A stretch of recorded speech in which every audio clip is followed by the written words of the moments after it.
Olá, meu nome é Rafael Assis, eu tenho 25 anos, sou formado em engenharia aeroespacial. Estou gravando esse vídeo pelo programa do Itaú, na etapa de Itaú, em resposta também à pergunta de desafio, que foi observando que vários serviços bancários estão se tornando cada vez mais baratos e até mesmo gratuitos, como os bancos, quais soluções os bancos podem adotar para essas transformações e até mesmo pensando no futuro.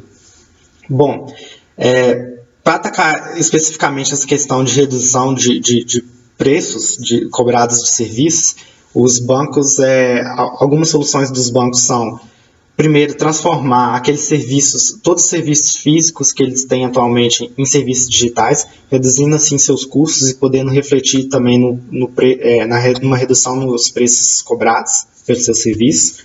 E também pela oferta de alguns extras, algumas facilidades pelo seu serviço, de forma a compensar a taxa cobrada. Por exemplo, na parte de cartão de créditos, muitas fintechs surgiram oferecendo cartões sem nenhum tipo de taxa, e uma solução adotada por muitos bancos foi oferecer alguns extras, como descontos em cinema, descontos em shows, até mesmo passagens aéreas e hotéis, de forma a compensar essa taxa a mais paga para os bancos tradicionais.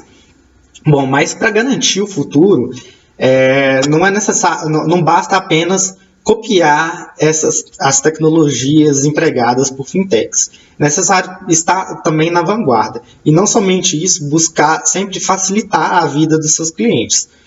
Isso porque quando você observa, por exemplo, quais foram as empresas que garantiram o monopólio social em outros setores, elas não tinham apenas um modelo inovador. Elas também pensavam sempre em facilitar a vida do usuário, trazer uma forma cada vez mais fácil de entendimento. O que é visto hoje são que muitos bancos eles passam um serviço físico para um serviço digital apenas copiando. Por exemplo, um aplicativo de celular de banco, muitas vezes é apenas uma cópia daquilo que já tem num caixa eletrônico, por exemplo.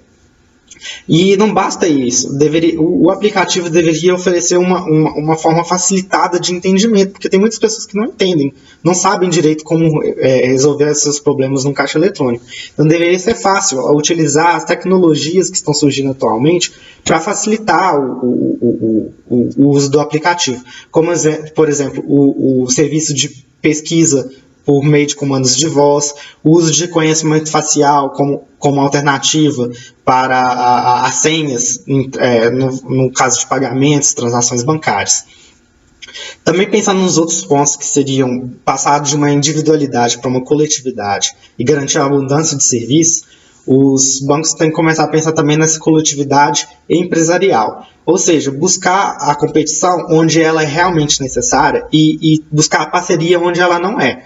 Por exemplo, atualmente os caixas eletrônicos eles poderiam ser todos transformados em bancos, em espécie de bancos 24 horas. Isso reduziria muitos custos físicos de todos os bancos e é um tipo de competição, ou competição por espaço físico, que não faz mais sentido atualmente. Então seria muito interessante adotar esse tipo de alternativa. E ao mesmo tempo ela garantiria uma abundância de serviços, porque seria muito mais fácil para um cliente de qualquer banco conseguir acessar a sua conta.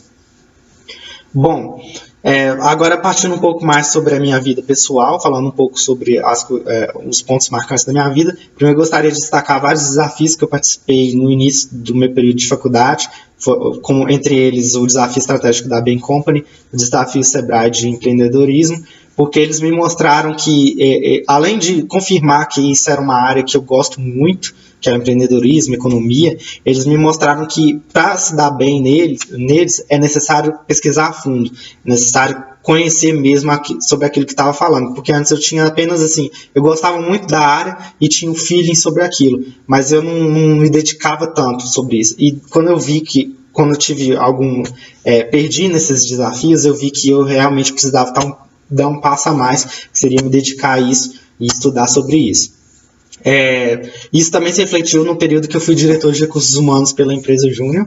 Eu fiquei lá por 1 ano como diretor e eu tive que aprender muito sobre a área de recursos humanos, que não tem nada a ver com o meu curso de graduação, Então eu tive que buscar fontes confiáveis, buscar benchmark para poder conseguir fazer um trabalho eficiente.